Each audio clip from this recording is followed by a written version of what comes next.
What's up, everybody? Hawk Unleashed here today to talk about the Snapshot.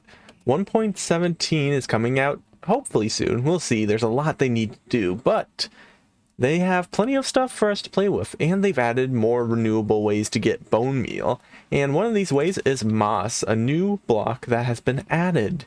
And it spreads very easy. By bone mealing it, you can get a 3x3 area, a 5x5 area, or 7x7 area, along with any arrangement of those, like a 5x7 or a 3x7, stuff like that, basically.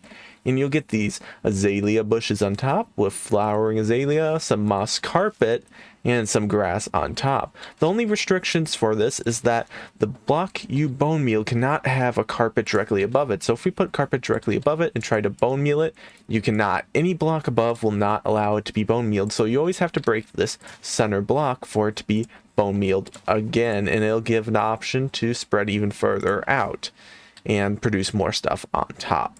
But that got me thinking, okay, we can get bone meal from all these different blocks, the azaleas, the moss, the wheat, the flowering azalea. Is this enough material to be able to make a renewable bone meal farm, which could supply the machine itself? So you basically make a machine that produces moss, and that moss can be used for whatever decorations you're using, removing stone, etc., etc. But you can also compost it into bone meal to be able to supply itself. So it's an enclosed system. You never have to add bone meal to the farm itself. And that's what this farm is right here. I went through a few different methods right here trying to figure out what's the easiest way to break moss, because if you push it with a piston it'll break, and if you push a block into it with a piston it'll break as well. And I was going through a couple different methods, and this one was looking really promising until I noticed when it got full it would feed the stone back up. But I went with a very simple method of we push stone in from both sides and we incrementally push stone forward. So let's just fire this thing up right away and I'll explain it as it goes. So as soon as it starts, what happens is we have this redstone clock, and that when it's powered will activate a dispenser which converts this all into moss, and we will see it in just a moment right there. And as the pistons push, it will remove that moss. Well, how do we get rid of the azaleas and grass on top? Well, when this activates to bone meal the moss to expand it, it also sends a redstone signal up top to break every single grass in azalea block.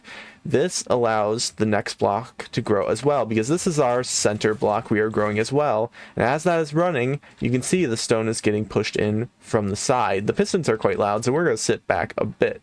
And basically, if you feed this all into composters, you will notice you get excess bone meal, which I've actually compared to how much we've used, and it is a decent amount of an increase. It's a concept farm, so it's far from perfect, but it goes to show that infinite bone meal is achievable via this, and you can still get plenty of extra moss in other ways. I think this will be one of the better methods, feeding the stone in from the side, because you can't directly feed it or else it'll back up your machine. I've tried different variants and I'm curious to see what other people come up with, but you need some way of feeding the stone to unpredictable levels, because you don't know if it's going to grow in a patch of 3x3, 5x5, or 5x3, and that makes it pretty inconsistent. So we need to figure out a way to break all those blocks, and this is the best method I've come up with in a short span of time. At least it's not very precise, but it's still good. It can be made a lot faster, a lot more efficient, but it proves the concept that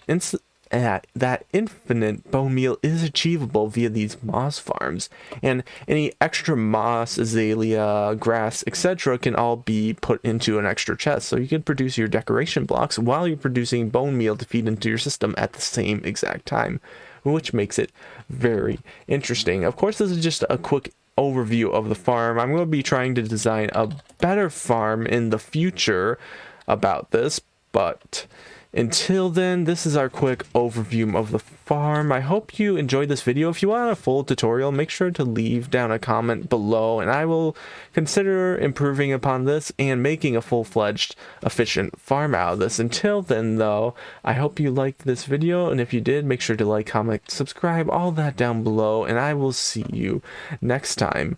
Peace.